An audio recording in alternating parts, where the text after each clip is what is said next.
սրանք չունեն որևէ բան, այդ իր առաջի շարքը, հա, այդ մի 10 հոգին, որով եկալել է իր վրա, լուբոյ պարտավորություն, ինչ ուզում ես դեմը դի, կապ ուզում է Հիսուս Քրիստոս լինի։ Ես քեզ անկեղծ եմ ասում, անկեղծագույն բանը իմ ասում։ Մի օր Նիկոլը հելավ, օրինակ պատկերացու ուզում մուսուլմանություն բերի երկիր, չէ։ Հելավ, այդ պոստը որ արել է ես, որ իր անունից է իբր գրել, սա հավատացել էին, որ ճիշտ աղբեր, որտեվ աղբեր որ օրելավ ասես, նայեք, մեր արևանները արդեն 100 տարի է մուսուլման, 1000 տարի է մուսուլման են, մեր սաղ դարդերը գալիս են նրանց, որ ժամանակինս քրիստոնեություն ընդունեցինք, այս միջավայրը վաբշե դրա համար հարմար չի,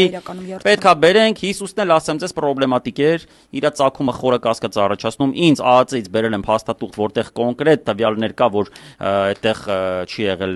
նենց ոնց որ գրված է գրքում, մի խոսքով այս ու մարդիկ սրանք ելնելու են Արթուրը քյաչալ է դեգեներատ է Արթուր Հովանեսյան ելնելու ասել այո օրինակ վաղուց էր պետք խոսել սրա մասին այսինքն հազարավոր տարիներ մեզ ասել են որ համբարձվել է այդ ո՞նց է լավ իրանց հետո ոչ մեկ չի համբարձվել 2000 տարի ասենք հեքիաթներ էիք պատմում մեզի փագեք արա այդ եկեղեցին вообще